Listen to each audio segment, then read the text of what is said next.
여섯째 날에는 무슨 일이 있었을까요? 인류가 기억하는 가장 극적인 여섯은 무엇일까요? 반갑습니다. 셋단자 581강입니다. 오늘은 여섯 육자와 관련된 5개 한자를 셋단자로 해석해 보겠습니다. 먼저 중심자로 사용될 여섯 육자입니다. 여섯 육자는 숫자 6을 의미하지요. 이 여섯 육자는 머리두자와 사람인자로 구성되었습니다. 그 중에 머리두자는 머리를 의미하고 사람인자는 사람을 의미하고 있습니다. 그래서 여섯 육자는 여섯째 날에 사람을 머리되게 하셨다고 표현하고 있습니다. 다시 말해서 여섯째 날에 사람을 창조하고 세상의 머리로 삼았다는 그런 설명인 것이죠. 성경 말씀 중에 창세기에 보면 이런 말씀이 있습니다. 하나님이 자기 형상, 곧 하나님의 형상대로 사람을 창조하시되 그들에게 복을 주시며 땅과 바다와 하늘의 모든 생물을 다스리라 하시니라. 하나님이 지으신 그 모든 것을 보시니 보시기에 심히 좋았더라. 저녁이 되고 아침이 되니 이는 여섯째 날이라. 여섯째 날에 있었던 일이지요. 천지 창조의 과정 중에서 여섯째 날에 있었던 일입니다. 여섯째 날에 하나님은 사람을 창조하시고 그들에게 권세를 주셨습니다. 세상을 다스리는 권세를 주셨던 것이죠. 그것을 표현하는 글자가 여섯 육자입니다. 여섯 육자는 여섯째 날에 사람을 머리 되게 하셨다고 표현하고 있습니다. 세상의 머리가 되게 하셨다라는 것이죠. 여섯째 날에 사람을 창조하시고 세상의 머리로 삼았다라는 것입니다. 미켈란젤로의 천지창조입니다. 천지창조의 일정 중에 여섯째 날에는 사람을 창조하시고 사람에게 천지를 다스릴 수 있는 머리 되게 하셨다라는 것이죠. 세상의 머리로 삼았다라는 것입니다. 중심자인 여섯 육자에 또 하나의 부수를 추가할 때마다 또 다른 한자를 만날 수 있습니다. 이것이 바로 세트 한자입니다. 여섯 육자가 포함된 첫 번째 관련자는 어두울 명자입니다. 어두울 명자는 어둡다는 뜻이 있죠. 이 어두울 명자는 덮을명자와 해일자와 여섯 육자로 구성되었습니다. 그 중에 덮을명자는 덥다라는 뜻이 있고 해일자는 해를 의미합니다. 태양이지요. 그리고 여섯 육자는 숫자 6을 의미하고 있습니다. 그래서 어두울 명자가 표현하는 그 어둠은 여섯째 날에 해를 덮었다고 표현하고 있습니다. 다시 말해서 여섯째 날에 주어진 햇빛의 영광이 가려져서 어둡게 되었다는 것이죠. 이는 사람에게 주어진 여섯째 날의 영광이 없어진 걸 말하고 있습니다. 죽음으로 인해서 세상의 빛과 단절된 어둠을 설명하고 있는 것이죠. 이 어둠은 길을 잃거나 자리를 잃을 경우에 그 막막함을 말하고 있습니다. 실제적인 빛이 없어져서 어두워진 그 어둠이 아니고 막막한 상황에서의 어둠을 설명하고 있습니다. 사람들이 죽음을 두려워하는 이유가 바로 이 막막함이죠. 사람이 죽고 나면 영원히 빛을 볼 수 없습니다. 이 세상의 빛은 영원히 볼 수 없는 것이죠. 어두울 명자는 여섯째 날에 해를 덮은 게 어둠이라 표현하고 있습니다. 이 어둠은 길을 잃거나 자리를 잃었을 경우에 생기는 막막함을 설명하고 있습니다. 사용 단어로서는 명명지지라는 말이 있습니다. 명명지지는 마음속 깊이 간직하여 외부에 드러내지 않고 스스로 외로이 힘쓰는 의지를 말하고 있습니다. 그런 의지를 명명지지라고 하는 것이죠. 또 사람이 죽었을 때 명복을 빈답니다. 세상과 이별한 후에 생겨지는 그 상황 속에서의 복을 말하는 것이죠. 또 명상도 있습니다. 이럴 때 어두울 명자가 사용되고 있습니다. 두 번째 관련자는 바다명자입니다. 바다명자는 바다를 의미하고 아득하다는 의미도 있습니다. 이 바다명자는 물수변의 어두울 명자로 구성되었죠. 그 중에 물수변은 물을 의미하고 특별히 흐르는 물을 설명하고 있습니다. 어두울 명자는 어둡다는 뜻이 있고 막막함으로 해석할 수 있습니다. 그래서 바다명자는 물의 어둠이 바다라 표현하고 있습니다. 다시 말해서 바다는 흐르는 물이 최종적으로 도착하는 아득한 곳이라는 설명입니다. 한 골짜기에서 시작된 물이 흐르고 흘러서 강을 지나 바다에 도착하게 됩니다. 그 바다에 도착하면 이 물은 어떻게 되는지 알 수가 없습니다. 아득한 곳에서 우리가 알 수 없는 어떤 상황에 도착한다는 것이죠.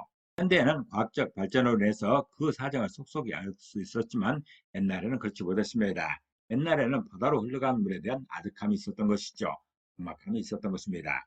바다 명자는 물의 어둠이 바다라 표현하고 있습니다. 바다는 흐르는 물이 최종적으로 도착하는 아득한 곳이라는 그런 설명입니다. 사용 단어로서는 창명이 있습니다. 창명은 큰 바다를 창명이라는 것이죠.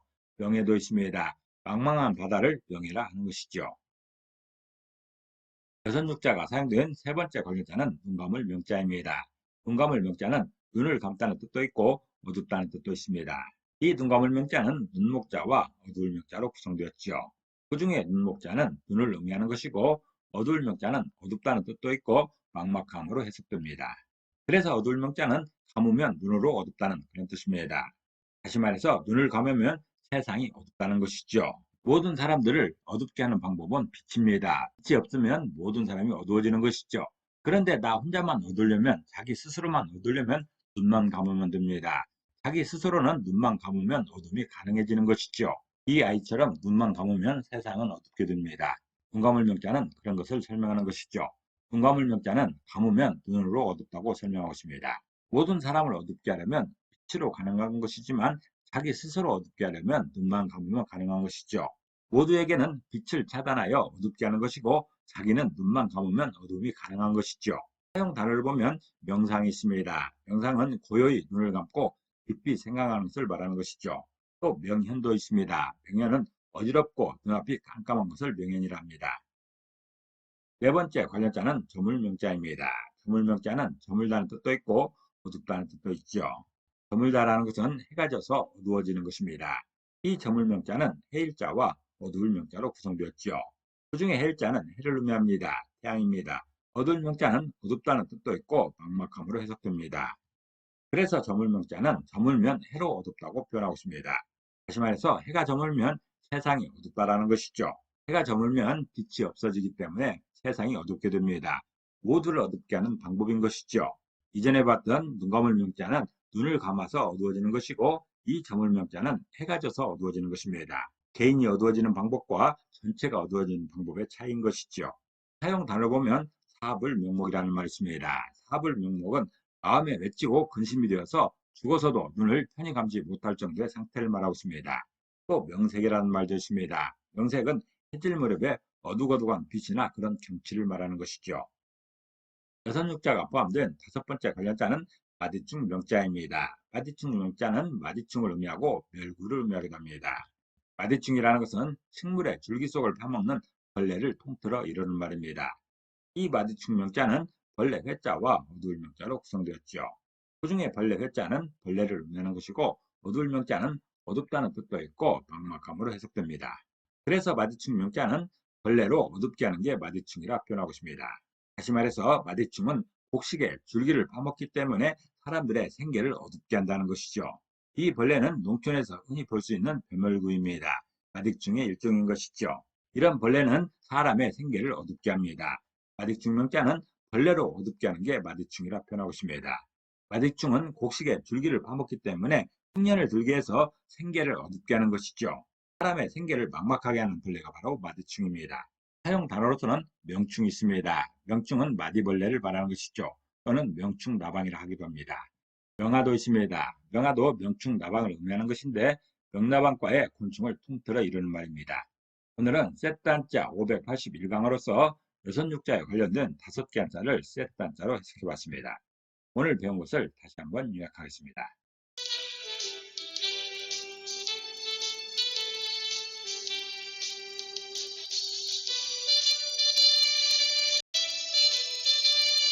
오늘도 평안을 기도합니다. 감사합니다.